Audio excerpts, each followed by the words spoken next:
Allahu Akbar, Allahu Akbar.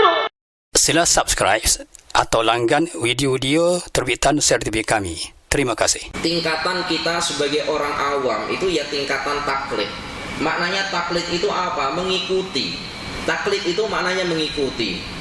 Ya sudah, kalau semisal kita tengok ada orang soleh, ada orang yang ahli ilmu melakukan suatu perbuatan yang demikian, ya sudah kita ikuti. Meskipun kita tidak tahu apakah dasarnya, apa dalilnya, apakah itu disunahkan oleh baginda Nabi Shallallahu Alaihi Wasallam atau tidak, kita payah dah nak cari dalilnya, nak cari hadisnya payah, nak cari kitabnya payah, karena kita orang awam. Dah ikut saja, insya Allah kita selamat.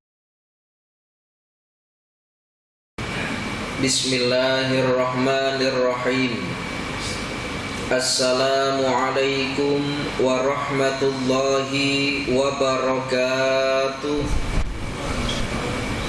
Alhamdulillahilladzi hadana bi ta'ati wa jazarna an ma'siyati wa ashhadu an la ilaha illallah iqraran bi wahdaniyati wa ashhadu anna Muhammadan abduhu wa rasuluh, amma ba'du. Hadirin jamaah muslimin wal muslimat rahimakumullah. Alhamdulillah, puji syukur kita kehadirat Allah atas segala nikmat-nikmat yang telah diberikan kepada kita, sehingga dengan nikmat-nikmat itu Allah masih memberikan kesempatan kepada kita untuk hadir di dalam masjidnya yang tidak lain adalah lisolati, guna melaksanakan ibadah sholatnya yang tentunya kita kerjakan dengan cara berjamaah.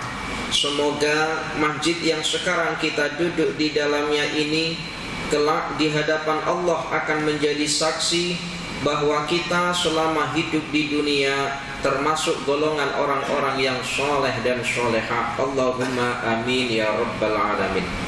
Para jamaah yang dirahmati oleh Allah, an ba'dil hukama, disampaikan oleh sebagian hukama, salah satu asya'a tufarrijul husasa.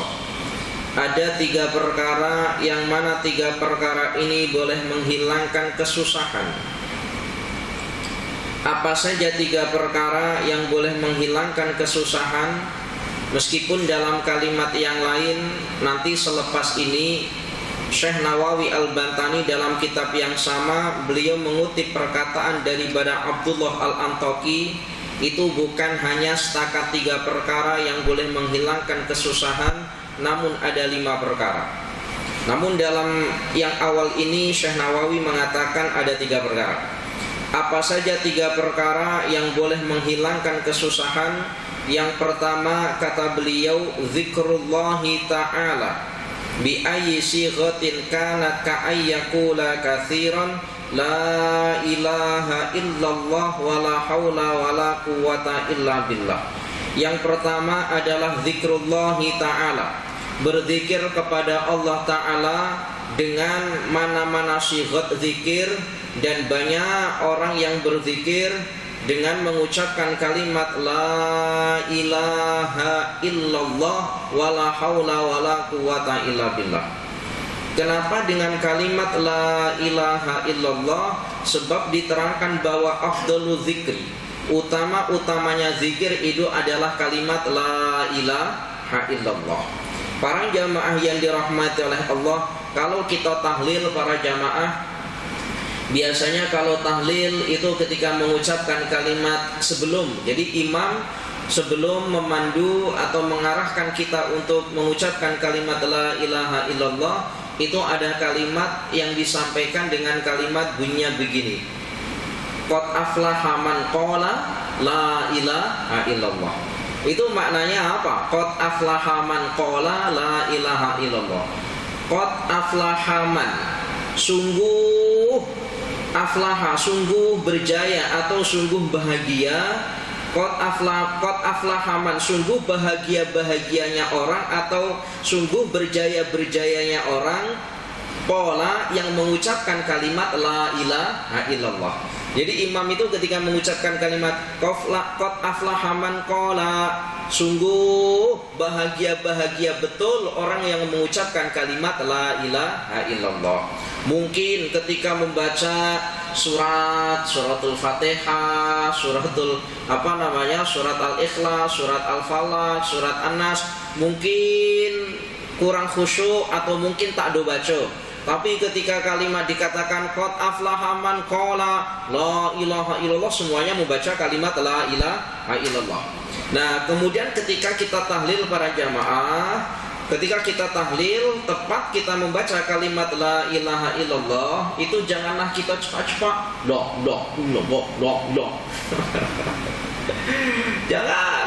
Lamnya bitatwil, lamnya dipanjangkan. La ilaha illallah, la ilaha illallah. Jangan illallah. Kenapa sakral kalimat la ilaha illallah?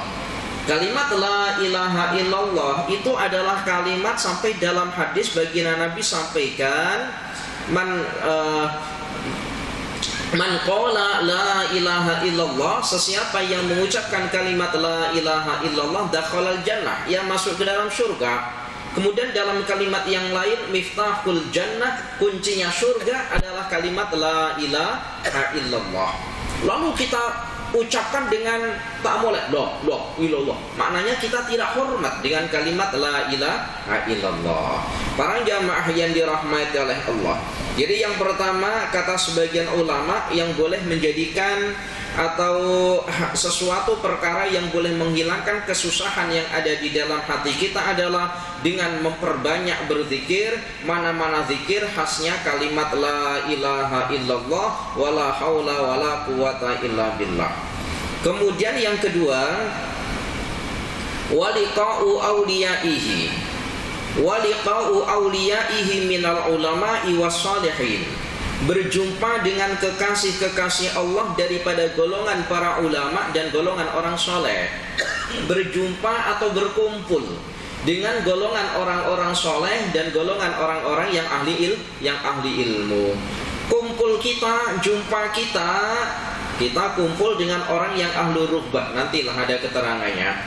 Tentu berbeda kita berkumpul atau bersama dengan golongan orang yang cinta dunia dengan orang-orang yang cinta dengan akhirat, tentu berbeda. Kumpul kita akan menjadikan ketenangan bila kita kumpul dengan golongan orang-orang yang soleh.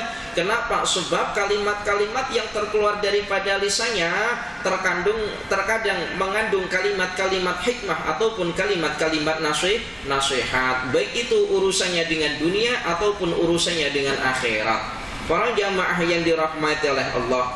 Kemudian yang ketiga, kata beliau, perkara yang boleh menjadikan hati kita tenang adalah wa kalamul hukama, mendengarkan nasihat-nasihat daripada hukama, orang yang ahli memberikan nasihat baik dalam urusan dunia ataupun dalam urusan akhirat. Para jamaah yang dirahmati oleh Allah, tiga perkara tadi apa? Yang pertama adalah zikrullah, memperbanyak zikir kepada Allah, khasnya mengucapkan kalimat la ilaha illallah. Kemudian yang kedua apa? Yang kedua adalah dengan liqa'u awliyaihi, berjumpa atau berkumpul dengan kekasih-kekasih Allah daripada golongan ulama dan golongan orang soleh. Kemudian yang ketiga adalah mendengarkan nasihat-nasihat daripada orang-orang soleh. Wa kalamul hukama, mendengarkan nasihat daripada orang-orang yang ahli ilmu atau orang-orang soleh. Para jamaah yang dirahmati oleh Allah. Namun di dalam kitab yang sama, Syekh Nawawi beliau mengutip perkataan daripada Abdullah Al-Antaki, yang mana Abdullah Al-Antaki rahimahullahu ta'ala mengatakan khamsun hunna min dawa'il qalbi. Ada 5 perkara, yang mana 5 perkara ini menjadi obat daripada hati. Hati kita susah, obatnya macam mana? Pergi ke hospital, tak boleh, tak ada obatnya. Ditanya, Pak Ci, bapu pergi ke hospital nak cari obat hati, tak ada obatnya. Para jamaah yang dirahmati oleh Allah, kalau obat-obat, semisal ada orang sakit luar, sakit kepala, sakit apa, minum obat sekali, minum obat minum obat hanya satu jenama sahaja, tidak masalah. Kalau banyak jenama dia minum obat, dia makan akan jadi masalah. Tapi kalau hati kita susah, banyak minum obat yang berhubungan dengan obatnya hati, justru akan menjadikan kita tenang. Para jamaah yang dirahmati oleh Allah, apa saja 5 perkara yang menjadi obat daripada hati, yang bermakna ketika hati kita susah, bagaimana obatnya? Beliau Abdullah Al-Antoki mengatakan ada 5. Yang pertama apa? Yang pertama adalah mujalasatu sholihin, duduk bersama dengan orang-orang soleh. Duduk saja, semisal kita datangi orang soleh, para ulama mengajar ilmu, kita duduk meskipun di belakang dengan ngantuk-ngantuk, itu pun hati kita jadi tenang. Para jamaah yang dirahmati oleh Allah, ada orang katanya, Ustaz, saya ini sakit apa? Saya tak boleh tidur. Macam mana obatnya? Mudah obatnya. Apa obatnya? Nanti kalau semisal ada pengajian datang, meskipun duduk di belakang tidak mengapa. Datang dengar 10 menit, tidur. Maka saya pernah Datuk Syukri, Mufti Kelantan, itu pernah ketika memberikan satu seminar di sini, di Kota Baru sini, di salah satu hotel. Ketika beliau menyampaikan seminar itu, ada jamaah yang di depan itu tidur. Lalu beliau, alhamdulillah, kalau saya menerangkan sesuatu lalu di hadapan saya ada orang yang tidur, itu menandakan saya berhasil, katanya. Kenapa? Sebab dengan tidurnya itu menandakan hatinya tenang mendengarkan kalimat-kalimat saya sehingga boleh tidur. Para jamaah yang dirahmati oleh Allah, tapi ya jangan kemudian kita, Ustaz kalau datang esok kita tidur juga mancing. Para jamaah yang dirahmati oleh Allah, mujalatus sholihin, duduk dengan golongan orang-orang soleh. Kita di dunia ini tidak akan mungkin hidup dalam kesendirian. Maknanya kita perlu teman atau kita perlu kawan. Tapi kawan kita itu yang macam mana? Maka dikatakan dalam ilmu tasawuf, orang yang kita kumpuli atau orang yang bersama dengan kita, orang yang kita kawani, ini sangat akan boleh memberikan pengaruh dalam kehidupan kita. Kalau kita berkawan dengan golongan orang-orang yang ahlul rukhbah. Ahlul rukhbah itu apa? Ini istilah dalam ilmu tasawuf. Ahlul rukhbah itu adalah orang yang cinta kepada dunia. Itu dinamakan ahlul rukhbah. Rukhbah itu artinya bersenang-senang. Orang yang suka bersenang-senang dengan perkara dunia, kita kumpul dengan mereka, maka kita pun akan ikut perilaku mereka dengan cinta kepada dunia. Namun apabila kita berkumpul dengan ahlul khair itu apa? Orang yang senantiasa memperhatikan perihal tentang urusan-urusan akhiratnya, bermakna dia cinta dengan urusan akhiratnya, maka kita pun juga akan menjadi umpama mereka yang cinta kepada akhirat. Para jamaah yang dirahmati oleh Allah, Masya Allah, ada satu kalam daripada para ulama. Bila kita ada satu kalam daripada para ulama, orang yang berkumpul dengan orang-orang yang ahli dunia atau ahlu rukhbah tadi dalam bahasa tasawufnya, itu umpama ia masuk pada satu kedai, yang kedai itu tempat menyambung besi atau welding. Sementara orang-orang yang berkumpul dengan golongan ahlul khair atau orang-orang yang cinta kepada akhiratnya, maka ia umpama masuk kedai, yang kedai itu tempat menjual minyak wangi. Apa maknanya? Kalau kita berkumpul atau duduk-duduk dengan orang yang ahlu rukhbah, orang yang cinta kepada dunia, diumpamakan kita masuk pada satu kedai tempat menyambung besi atau welding. Macam mana? Bila kita masuk dalam kedai tersebut, mungkin kita akan mendapati panas atau percikan-percikan api. Kalau kita keluar, mungkin baju kita baunya akan busuk. Tapi apabila kita berkumpul dengan golongan orang-orang soleh, berkumpul dengan golongan orang-orang yang ahlul khair, cinta kepada akhirat, umpama kita masuk pada satu kedai, yang kedai itu tempat menjual minyak wangi. Maknanya macam mana?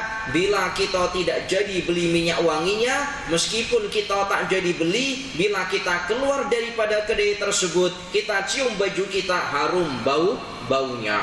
Tapi kan nanti sebentar lagi juga hilang Ustaz. Masuk lagi dalam kedai, kumpul lagi dengan orang soleh. Nah, maka akan senantiasa mendapati harum, mendapati kebaikan daripadanya. Para jamaah yang dirahmati oleh Allah, tingkatan kita sebagai orang awam itu ya tingkatan taklid. Maknanya taklid itu apa? Mengikuti. Taklid itu maknanya mengikuti. Ya sudah, kalau semisal kita tengok ada orang soleh, ada orang yang ahli ilmu melakukan suatu perbuatan yang demikian, ya sudah kita ikuti. Meskipun kita tidak tahu apakah dasarnya, apa dalilnya, apakah itu disunahkan oleh baginda Nabi Shallallahu Alaihi Wasallam atau tidak, kita payah dah nak cari dalilnya, nak cari hadisnya payah, nak cari kitabnya payah, karena kita orang awam. Dah ikut saja, insya Allah kita selamat. Para jamaah yang dirahmati oleh Allah, para jamaah yang dirahmati oleh Allah, dulu itu ada orang ini tak nak ikut apa kata para ulama. Katanya, buat apa kita belajar dengan para ulama? Para ulama pun belajarnya pada kitab, pada hadis, pada Al-Quran, pada hadis. Apakah tidak lebih moleknya saya terus langsung belajar kepada Al-Quran dan hadis tanpa lantaran orang? Akhirnya apa? Akhirnya orang ini mempelajari tentang ayat-ayat Al-Quran. Di antara ayat Al-Quran yang dia pelajari itu adalah kalimat hurrimat alaikumul maitatu waddamu walahmul khinzir. Hurrimat diharamkan, hurrimat alaikumul maitah, diharamkan bagi kalian. Yang pertama al-maitah, bangkai. Hurrimat alaikumul maitah, wa hurrimat alaikumul maitah waddam walahmal khinzir. Diharamkan terhadap kalian bangkai, darah, kemudian lahmul khinzir, daging khinzir. Daging khinzir itu hukumnya haram. Lalu dia mengatakan begini, itu kan yang diharamkan daging khinzirnya, kalau tulang dan kulitnya bermakna tidak mengapa, katanya. Kan betul, yang di dalam Al-Quran itu kan lahmul khinzir, daging khinzir. Daging dengan tulang berbeda, daging dengan kulit berbeda. Maknanya apa? Tulang dan kulitnya tidak haram, dagingnya saja yang haram. Wah, ini payah kalau macam ini. Para jamaah yang dirahmati oleh Allah, kalau kita sembelih sesuatu, sembelih lembu, itu kira-kira yang dimakan apanya? Dagingnya, apa kulitnya, apa tulangnya? Ya kita ambil dagingnya. Kalau dagingnya saja yang biasa kita makan itu diharamkan, apalagi yang tidak biasa kita makan. Apalagi kulit dan tulangnya yang tidak biasa kita makan, malah lebih haram. Makan tulang, gimana makan tulang? Nah ini mampus kita makan tulang. Para jamaah yang dirahmati oleh Allah, pernah ada seorang ustadz, pokoknya candaan ustadz itu pasti ada ilmunya. Itu mengomentari apa hukumnya ayam gepuk, apa hukumnya makan ayam gepuk. Ayam gepuk, pernah makan ayam gepuk? Di sini apa? Ayam gepuk, apa? Ayam gepuk ya, ayam gepuk. Apa hukumnya makan ayam gepuk? Tahu ayam gepuk? Tak tahu? Kurang jalan-jalan ini. Ayam penyet kalau di Indonesia sebutnya. Sini sebutnya ayam gepuk. Apa hukumnya makan ayam gepuk? Apa hukumnya? Halal apa haram? Ayam gepuk itu halal apa haram? Itu diterangkan begini. Ayam gepuk ini ya gurauan tapi ada ilmunya. Hukum makan ayam gepuk itu hukumnya haram. Haram. Macam mana boleh haram ayam gepuk? Iya, yang halal itu bila ayam disembelih. Kalau ayam digepuk haram. Gepuk ini maknanya apa? Ini kan dipukul kan. Jadi makan ayam dipukul. Dipukul tadi mati sebab dipukul. Itu hukumnya haram. Ya ini gurauan tapi ada ilmu. Nah ini para jamaah yang dirahmati oleh Allah, Masya Allah. Nah, termasuk syariat mengajarkan kepada kita, termasuk sesuatu yang oleh Allah halalkan kepada kita, hewan sembelihan atau hayawan yang hukumnya halal itu boleh menjadi hukumnya haram apabila di dalam pengolahannya tidak betul. Umpama tidak disembelih, dipukul tadi mati semisal, atau semisal tidak disembelih kemudian dipakai elektrik, itu apa namanya? Dikejutkan pakai elektrik mati semisal, maka ini hukumnya adalah hukum bangkai, haram. Hurimat alaikumul maitah. Para jamaah yang dirahmati oleh Allah, kemudian hewan disyariatkan kalau kita makan hayawan yang dihalalkan ya melalui penyembelihan. Nah, kemudian tadi itu khinzir atau babi. Khinzir itu tidak boleh disembelih. Selain memang hukumnya haram, itu tidak boleh disembelih. Kenapa? Karena tidak ada lehernya. Sementara menyembelih itu harus ada syarat-syaratnya, harus putus salah satu daripada dua nadi. Apa namanya ini? Dua urat ya. Harus putus. Nah, kalau tidak ada lehernya macam mana boleh putus? Nah ini, selain daripada diharamkan, memang itu tidak boleh tidak disembelih. Maka tidak ada. Nah, kita tengok babi disembelih itu tidak ada, entah itu dimasukkan besi panas sehingga mati atau dikejutkan dengan menggunakan elektrik. Para jamaah yang dirahmati oleh Allah. Para jamaah yang dirahmati oleh Allah. Tadi diterangkan bahwa yang pertama, sesuatu yang boleh menenangkan hati kita adalah berkumpul dengan golongan mujalasatus sholihin, berkumpul dengan orang-orang soleh, bukan berkumpul dengan golongan ahlur ruhbah. Kenapa? Sebab baginda Nabiyuna Muhammadin sallallahu alaihi wasallam dalam satu hadis yang diriwayatkan oleh Abu Hurairah radhiyallahu an, baginda Nabi sampaikan, ad-dunya mal'unatun, dunia ini dilaknat. Mal'unun ma fiha, dan juga dilaknat sesuatu yang ada di dunia ini. Jadi di dunia ini kata baginda Nabi, dunia dan apa yang ada di dalam dunia atau isinya ini dilaknat oleh Allah, kecuali siapa yang tidak dilaknat? Yang pertama zikrullah, orang yang selalu berzikir kepada Allah Ta'ala, yang pertama. Kemudian yang kedua wama walahu, sesuatu yang ada di sekitarnya, yang mana sesuatu yang ada di sekitarnya itu dimanfaatkan untuk mendapati kebaikan. Ini gimana ya cara keterangannya?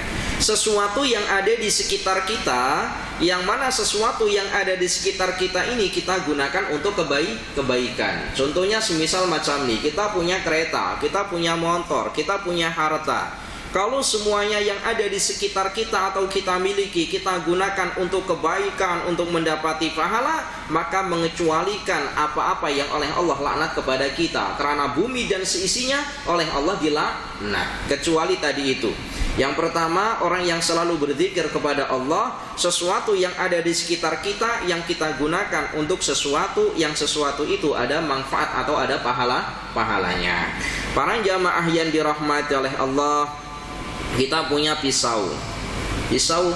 Kalau pisau ini digunakan untuk memotong daging kurban, semisal membantu kalau ada kurban, kita bantu dengan kita punya pisau atau kita punya parang semisal, ya boleh. Tapi kalau kita punya pisau atau punya parang tapi digunakan untuk menakut-nakuti orang atau hendak menyakiti orang, ya hukumnya haram. Para jamaah yang dirahmati oleh Allah. Kemudian yang ketiga, yang tidak dilaknat kata baginda Nabi wa alimun, orang yang ahli ilmu. Maka hati-hati dengan orang yang ahli ilmu. Itu kalau Imam Al-Ghazali itu mengatakan darahnya orang yang ahli ilmu itu beracun. Maksudnya bagaimana darahnya orang yang ahli ilmu itu beracun? Itu bukan berarti kalau kita minum mati, itu tidak. Tetapi apa-apa yang ada dalam orang yang ahli ilmu itu mustajabah. Maknanya mustajabah itu orang yang doanya orang yang ahli ilmu itu mustajabah, dikabulkan oleh Allah Ta'ala. Karena orang yang ahli ilmu itu adalah golongan yang dekat kepada Allah Ta'ala. Al-ulama warasatul anbiya, warisan para nabi. Nabi tentu dekat dengan para ulama. Para nabi mewariskan, para nabi tentu dekat kepada Allah Ta'ala. Para nabi mewariskan yang namanya ulama. Ulama tentu dekat kepada Allah Ta'ala. Maka jangan sekali-kali menyakiti. Para jamaah yang dirahmati oleh Allah, jangan sekali-kali menyakiti para ulama. Kenapa? Menyakiti para ulama sama halnya kita tidak menghormati warisan para nabi, bermakna kita tidak hormat kepada nabi. Para jamaah yang dirahmati oleh Allah, ulama ini siapa? Pernah saya sampaikan, al ulama'u salasatu aqsam. Ulama itu ada 3. Jadi ulama itu ada 3. Siapa saja? Yang pertama adalah ashabul fatwa, ulama-ulama yang boleh memberikan fatwa, mengerti, faham betul perihal tentang hukum-hukum agama, faham betul. Mana kan begini para jamaah, ashabul fatwa, orang yang ahli berfatwa. Orang yang ahli berfatwa ini boleh menentukan hukum halal haram, sesuatu yang tidak disebutkan di dalam Al-Quran, sesuatu yang tidak disebutkan dalam hadis. Kemudian dia ini boleh menghukumi sesuatu yang dikiaskan dengan apa-apa yang ada dalam Al-Quran dan dalam hadis. Mananya ini ashabul fatwa. Contohnya semisal merokok. Merokok itu kalau kita cari dalam ayat Al-Quran, dalam hadis, ya nggak ada hukumnya, namun dikiaskan. Oh, merokok itu boleh merusak kesehatan, boleh begini. Akhirnya timbullah satu fatwa. Namun di Kelantan, rokok itu tidak difatwakan oleh mufti. Pernah ditanyakan apakah ini tidak diusulkan atau pihak mufti tidak diminta fatwa perihal tentang hukum rokok. Diminta bertahun-tahun lamanya tapi tidak dikeluarkan fatwanya, kata Datuk Syukri, kata beliau. Lalu kenapa?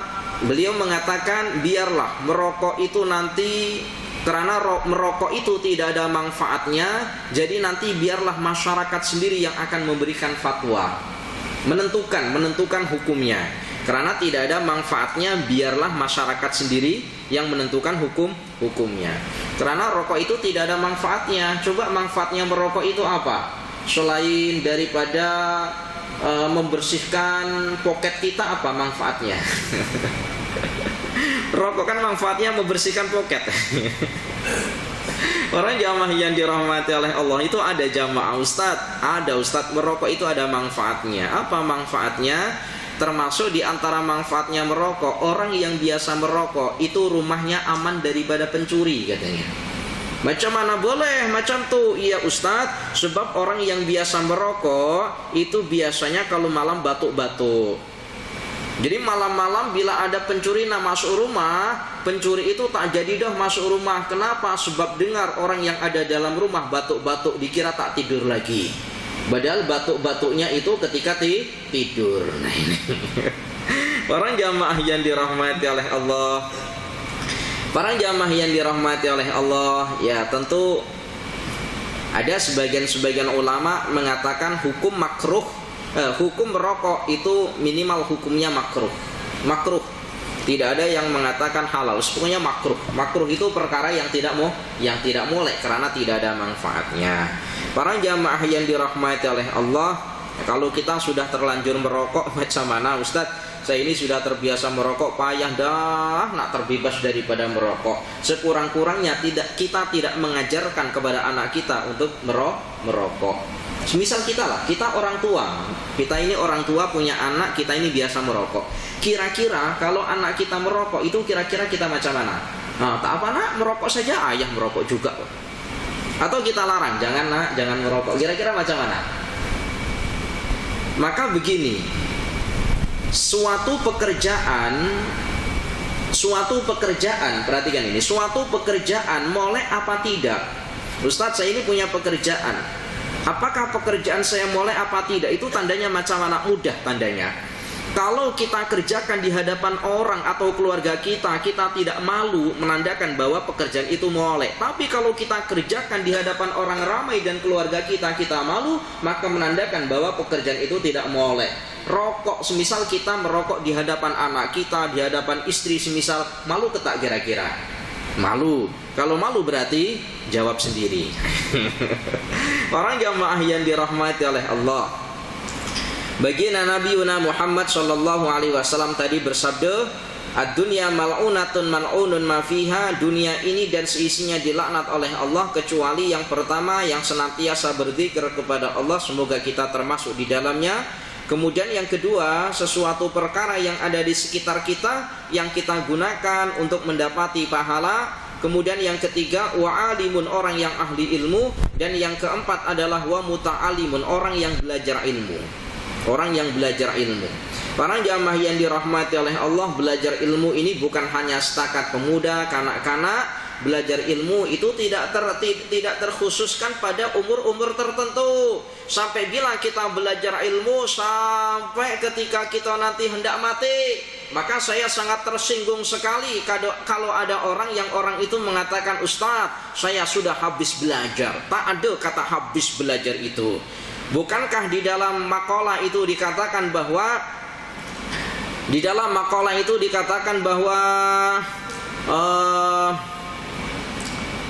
utlubil ilma minal mahdi ilal lahdi, belajarlah ilmu atau carilah ilmu semenjak engkau daripada lahir di dunia ini sampai ketika engkau nanti akan masuk ke dalam liang lahat.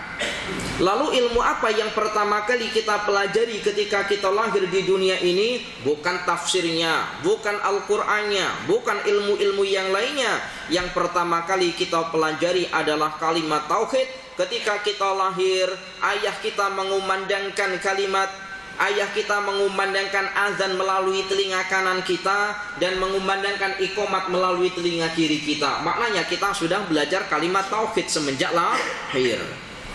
Maka kalau di sini, kalau semisal ada orang sudah dikumandangkan azan tapi tak nak siap-siap pergi sholat, tak nak siap-siap bebersih untuk melaksanakan sholat, sudah dikumandangkan iqamat masih tenang-tenang saja, jangan-jangan dulu masa kecilnya tidak diazani dan tidak diiqamati. Maka jom, ini kalau kita punya anak lahir atau semisal kita punya anak yang hendak melahirkan, tolong dibagi tahu nanti kalau pertama kali lahir tolong didengarkan suara adzan dan suara iqamat. Adzan melalui telinga kanannya, kemudian diiqamati melalui telinga kirinya. Kemudian ketika kita nanti hendak mati atau ketika kita sakaratul maut, apa yang kita pelajari? Yang kita pelajari sama berupa kalimat tauhid. Jadi kalau ada orang hendak mati atau ketika hendak mati atau ketika sakaratul maut, kita ajarkan dengan mengucapkan kalimat la ilaha illallah. Supaya apa? Kalimat yang terakhir yang dia ucapkan sebelum menghembuskan nafas terakhirnya adalah kalimat la ilaha illallah. Kenapa ditakutkan begini para jamaah? Perhatikan molek-molek, ketika orang hendak mati, kenapa kita kena ajarkan kalimat tauhid la ilaha illallah? Ditakutkan ternyata orang ini sebelum mati itu bermaksiat, atau mungkin justru mungkin tapi wa na'udzubillah, atau mungkin ketika dia ini sebelum mati itu bermaksiat, yang maksiat itu boleh sampai menyebabkan kepada kekufuran.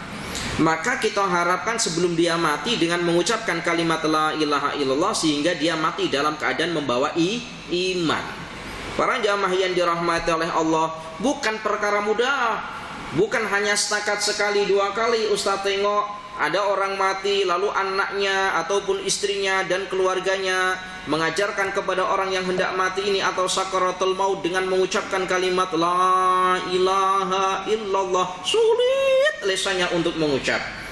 Kalau sulit lisannya mengucap, macam mana? Kita ajarkan dengan kalimat yang simpel sahaja, yang mudah. Allah, Allah, Allah. Supaya apa? Kalimat yang terakhir sebelum nafas keluar daripada tubuhnya itu adalah kalimat yang terucap, kalimat Allah. Karena dikhawatirkan ada orang yang hendak mati sulit mengucapkan kalimat la ilaha illallah. Kita ajarkan kalimat la ilaha illallah. La ilaha illallah itu maknanya la ilaha, tidak ada Tuhan yang wajib disembah illallah kecuali siapa? Allah. Nah, kalau semisal ada orang hendak mati diajarkan kalimat la ilaha illallah, tak sampai akhir kalimat la ilaha illallah, baru sampai kalimat la ilaha, lalu orangnya mati. Lalu macam mana? Kalimat la ilaha itu artinya apa? Tidak ada Tuhan yang wajib disembah sama sekali. Itu kalimat la ilaha. Lalu orangnya mati, lalu macam mana? Di dalam kitab Irsyadul Ibad, Syekh Zainuddin Al-Malibari itu menjelaskan, kalau orang tersebut, orang yang hendak mati tadi itu berkeinginan atau punya keinginan mengucapkan kalimat la ilaha illallah itu secara sempurna, tetapi belum sampai sempurna dia mati, maka tetap matinya tetap husnul khotimah. Tetapi kalau orang itu, orang yang hendak mati, memang sengaja mengucapkan kalimat la ilaha, sengaja, maka orangnya mati dalam keadaan su'ul khotimah. Kenapa? Sebab kalimat yang terucap, perhatikan ini, kalimat yang kita ucapkan sebelum terucap itu pasti akan terlintas dalam pikiran dan hati. Betul apa tidak? Kita mengucapkan sesuatu, itu kan sudah terucap dalam pikiran dan hati.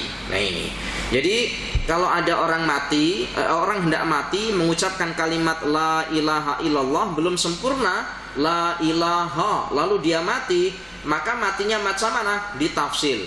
Kalau dia memang sengaja daripada awal hendak mengucapkan kalimat la ilaha illallah tetapi tak sempat habis keburu mati, maka matinya tetap husnul khotimah. Tapi kalau dia memang sengaja mengucapkan kalimat la ilaha, tak nak mengucapkan kalimat yang seterusnya illallah, maka matinya dalam keadaan su'ul khotimah. Nah ini, maka ya perlu hati-hati para jamaah yang dirahmati oleh Allah.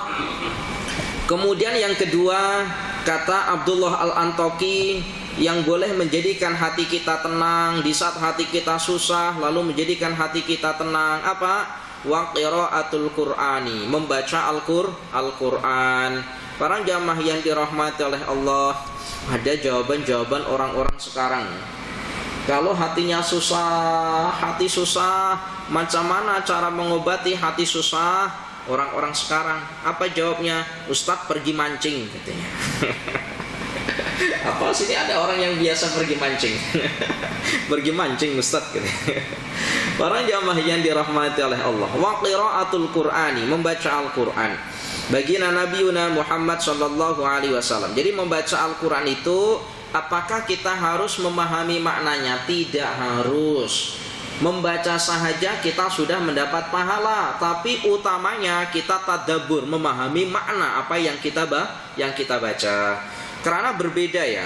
Orang kalau sholat, orang kalau baca Al-Quran, kalau faham maknanya, itu kualiti ibadahnya berupa sholat dan baca Al-Qurannya itu tentu berbeda. Lebih khusyuk ketika memahami makna. Maka para jamaah yang dirahmati oleh Allah, ya termasuk sholat kita ya angan-angan makna apa yang kita baca, sehingga apa? Hati dan pikiran kita ini sibuk dengan memahami apa yang kita baca, sehingga kita tidak disibukkan dengan memikirkan perkara-perkara yang lain. Para jamaah yang dirahmati oleh Allah, insyaallah. Kemudian dalam satu hadis baginda Nabiuna Muhammad sallallahu alaihi wasallam, hadis yang diriwayatkan oleh Ibnu Umar radhiyallahu anhu, qala Rasulullah sallallahu alaihi wasallam, inna hadhil quluba, sesungguhnya hati, tasda'u kama yasda'ul hadidu, sesungguhnya hati itu boleh berkarat umpama berkaratnya besi. Apa di sini bahasa berkarat ya? Betul, berkarat. Besi itu kan boleh berkarat. Inna hadhil quluba tasda'u kama yasda'ul hadidu, sungguh hati itu boleh berkarat umpama berkaratnya besi. Lalu para sahabat pun bertanya kepada baginda Nabi, qalu fama jila'uha ya Rasulullah, wahai baginda Nabi, bagaimana cara menghilangkan karat-karat yang ada di dalam hati? Kalau besi, bagaimana cara menghilangkan karat? Mudah, kita cari dekat kedai, ada obat keras, air, kita masukkan dalam air, hilang karat itu. Tapi kalau hati kita macam mana? Apakah kita minum air keras? Apa sini bahasanya air keras? Apa? Air keras? Air apa sini? Yang buat menghilangkan karat itu namanya air apa?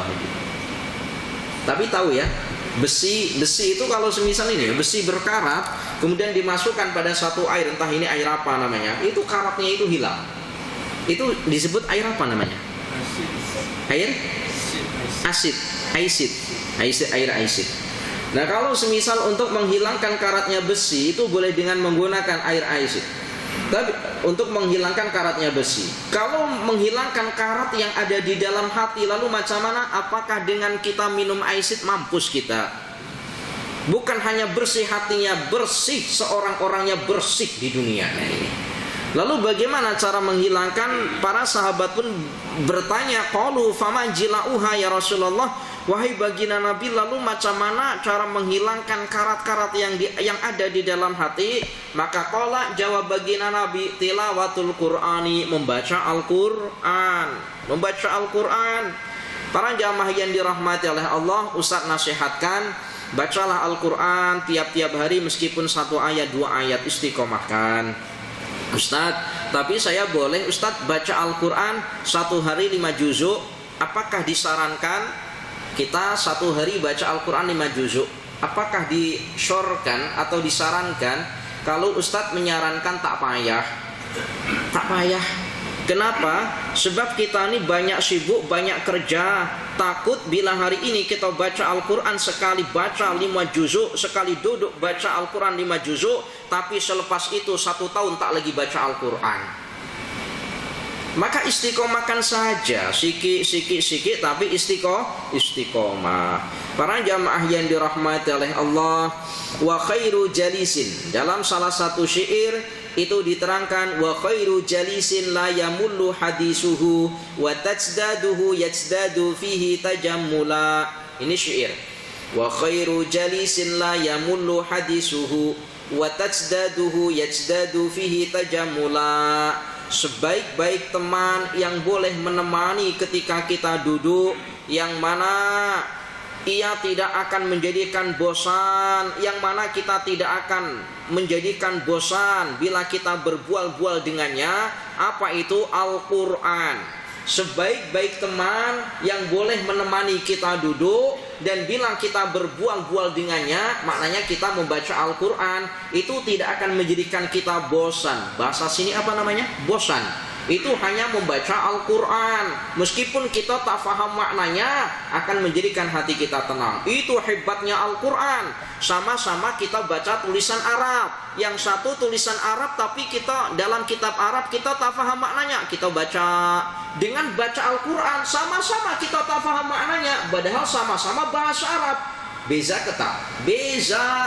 Kalau tak percaya boleh maju ke hadapan. Ustadz punya kitab, yang kitab ini Arab, tak ada harokat, tak ada barisnya.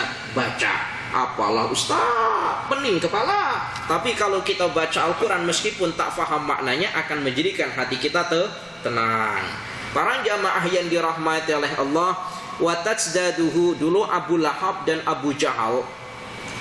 Dulu Abu Lahab dan Abu Jahal itu sepakat, bermusyawarah, keduanya mengatakan, wahai Abu Jahal, wahai Abu Lahab, orang-orang Quraisy ini banyak yang mengikuti Muhammad, kata mereka.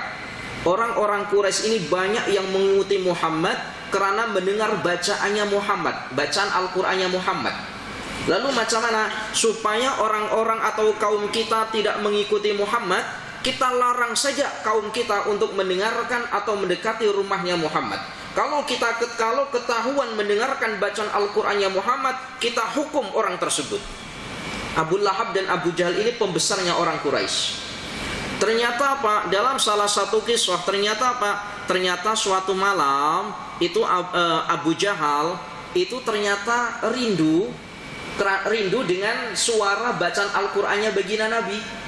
Karena pernah dia mendengar bacaan Al-Qur'annya baginda Nabi, yang dia anggap wah nikmat bila didengar. Diam-diam datang ke rumahnya baginda Nabi, lalu di sebalik dinding mendengarkan bacaan Al-Qur'annya baginda Nabi. Ternyata apa? Di sana berjumpa dengan Abu Jahal. Abu Jahal, kenapa kamu di sini? Abu Lahab, kenapa kamu di sini? Ternyata kita tak boleh bohong. Ternyata bacaan Al-Qur'annya Muhammad itu boleh menyejukkan hati, katanya. Kalau orang setingkat Abu Lahab dan Abu Jahal, pemimpinnya orang kafir Quraisy, itu boleh demikian, lalu macam mana dengan kita orang muslim? yang tak nak mendengarkan bacaan Al-Quran. Kalau kita mendengar bacaan Al-Quran justru kita pergi. Kira-kira kita lebih molek dibandingkan dengan Abu Jahal, Abu Lahab, ketak kalau macam itu. Ya Allah ya Karim. Para jamaah yang dirahmati oleh Allah, dulu itu para sahabat diterangkan dalam kitab At-Tibyan fi Adabi Hamalatil Quran, para sahabat akan memberikan kabar kepada sahabat-sahabat yang lain apabila ada orang baca Al-Quran dan nak habis bacaan Al-Qurannya. Kenapa? Sebab para jamaah yang dirahmati oleh Allah, termasuk di antara doa-doanya orang yang mustajabah. Perhatikan ini.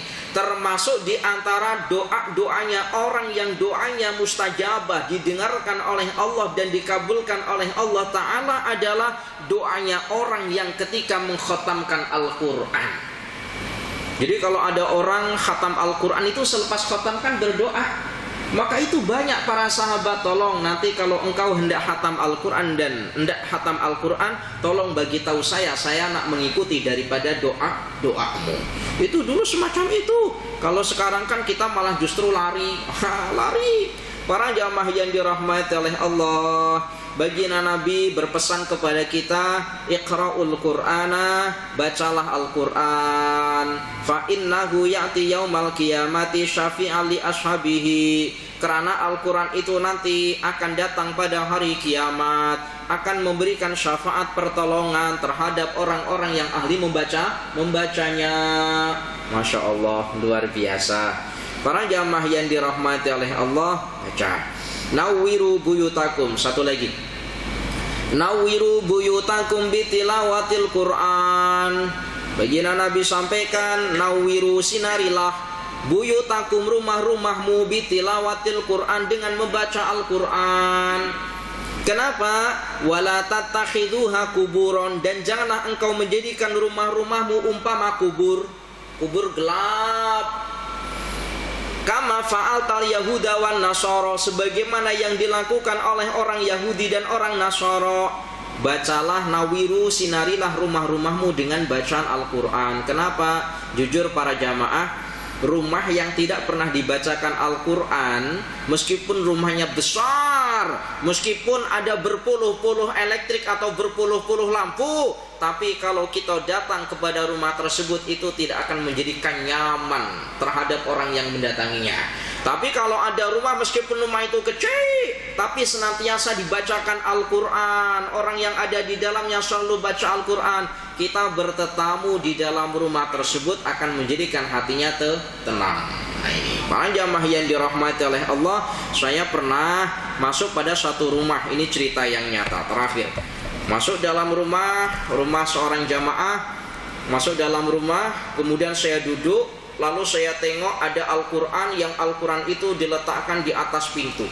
Jadi pintu rumah masuk dalam, lalu di atasnya ini ada kayu, lalu dia letak Al-Quran di atas pintu. Itu tidak akan mungkin orang itu ambil macam ini, tak mungkin, tinggi. Lalu saya tanya, Bakpu Al-Quran letak kat situ? Apa jawabnya?